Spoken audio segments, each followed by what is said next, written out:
Oi, tudo bem? Eu sou Rafa de Bugalho, este é o Vlog do Escritor. Antes de tudo, eu quero convidar vocês para conhecer o curso de escrita criativa que eu organizei em parceria com o Escreva Seu Livro. Foi um curso muito legal, confere aqui embaixo no link, espero vocês lá. Hoje eu queria falar de um assunto que eu estou há muito tempo ensaiando para falar, que é sobre filosofia.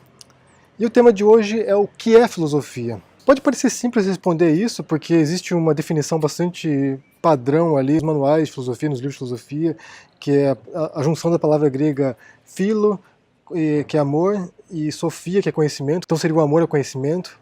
Mas isso não quer dizer nada, para ser bem sincero, se não explica o que é filosofia, não diz nada. É uma definição muito ampla que não esclarece nada.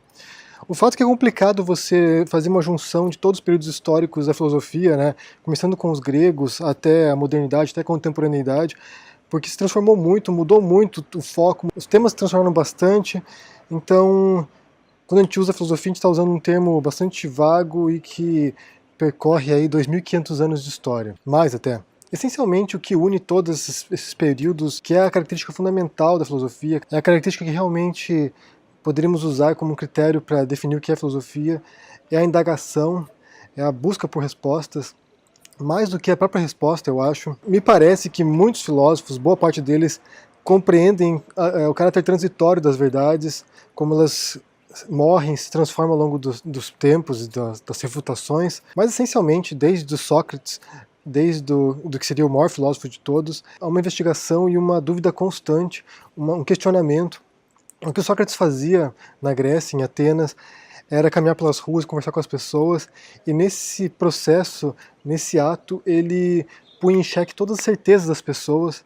Então, para poder saber o que era coragem, ele ia conversar com o general e mostrar que o general não sabia o que era coragem. Então, depois de conversar com muita gente por Atenas, o Sócrates chega à conclusão que as pessoas não sabem o que elas acham que sabem. Todas as suas certezas são fugidias, todas as certezas são mentiras, são ilusões. E é daí que surge a célebre frase dele, que é tudo que sei que nada sei. E é assim que a filosofia se encaminha ao longo de sua história. Depois com os discípulos de Sócrates, né, com Platão, depois de seguida com Aristóteles, são investigações sobre a realidade, são investigações sobre a moral, sobre os nossos atos humanos, investigação sobre a natureza, investigação sobre a própria linguagem, sobre se há Deus, sobre se há alma. E essas são perguntas que permaneceram constantes ao longo de toda a história da filosofia. Apenas recentemente algumas delas começaram a deixar de ter sentido para os filósofos contemporâneos, deixaram de ser perguntas relevantes, para novas perguntas tomarem o lugar. O que eu percebo é que existem três grandes períodos da história da filosofia. Tem algumas perguntas muito particulares, muito específicas.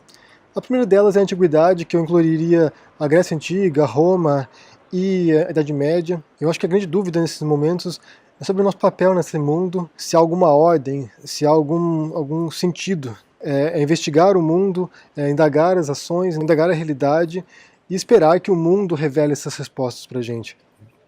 É como se o mundo fosse um grande livro a ser lido. Depois, com Descartes, há uma inversão nessa lógica. O René Descartes, que é um filósofo francês, ele é o criador da subjetividade, eu acho. É quando ele inverte essa relação, que na verdade não é o mundo que nos mostra as respostas, somos nós que aprendemos o mundo, somos nós que investigamos o mundo. Então é tarefa do sujeito utilizar a sua racionalidade, usar a sua mente para desvendar o mundo. E esse momento também do nascimento da ciência moderna, que tem muito a ver com a filosofia, na verdade. A ciência e a filosofia sempre andaram muito de perto uma com a outra. Nesse momento essa relação se reforça porque a filosofia vai dar as bases para a investigação científica. Newton, Leibniz eram filósofos também, Galileu, Copérnico, grandes personagens da ciência que utilizaram métodos filosóficos para suas investigações científicas. Então nesse segundo momento é o eu, né? É só o eu, o sujeito, investigando a realidade. E o terceiro momento, que começa na virada do século XX, eu diria que o Nietzsche é o ponto de ruptura, que é quando a racionalidade perde espaço, a racionalidade é questionada e entra num período de grande incerteza, um período de grande dúvida, quando o nada se torna uma grande figura da filosofia. O nada e a falta de respostas. E isso a gente vê não apenas na filosofia nesse momento, mas em todos os outros campos de conhecimento, a crise na matemática, a crise na ciência, a crise na arte. Então é um momento de crise severa no nosso conhecimento humano e a filosofia passa a investigar outros assuntos. Outro fator interessante da filosofia, né, que pensar nessa história dela também, é que quando ela começou, ela abarcava vários conhecimentos diferentes, né? Ela abarcava a filosofia natural, que era a ciência da época, abarcava a geometria, abarcava a matemática, abarcava a ética, abarcava vários conhecimentos. E ao longo do seu desenvolvimento, à medida que esses campos de pesquisa foram se desenvolvendo mais, se tornando mais especializados, eles foram se desmembrando da filosofia, se tornando disciplinas próprias. Por exemplo, a psicologia era um ramo da filosofia, a ciência, como eu disse, a sociologia. Existem vários saberes que foram se desmembrando ao longo desse período, e a filosofia foi ficando uma disciplina mais pura, mais especulativa, e eu acho que essa abstração que ela foi se tornando foi um dos fatores que fez com que ela deixasse de ser popular, sabe? Porque quando ela lidava com assuntos mais cotidianos, assuntos mais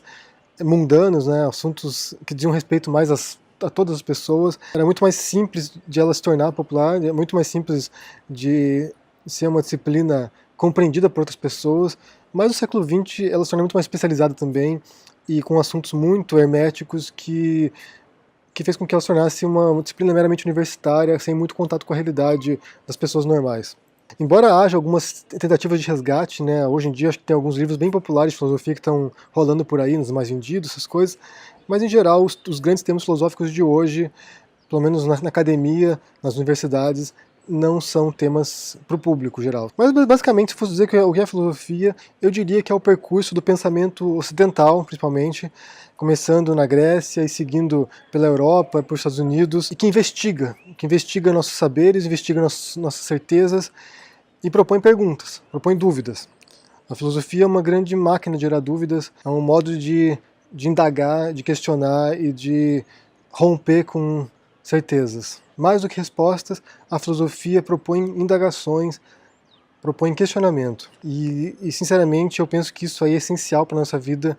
Não acho que o conhecimento traz felicidade, eu acho que o conhecimento traz muita inquietação e muita angústia, mas indagar e questionar é uma posição de humildade com relação às nossas certezas e à nossa existência, e nos permite ver como as pessoas vivem numa certa falsidade, sabe, nas relações delas. Nós construímos uma fortaleza de dogmas, de doutrinas, de certezas, sendo que no fundo tudo isso é muito instável, tudo isso é muito questionável e que basta um sopro para derrubar tudo isso. Essa é a minha visão sobre filosofia. Se você gostou desse vídeo, dê um joinha aí embaixo, deixe seu comentário, assine o canal se não assinou ainda, confira o curso de Escrita Criativa aqui embaixo, tá o link, e a gente se vê por aí. Abraço e até mais. Tchau!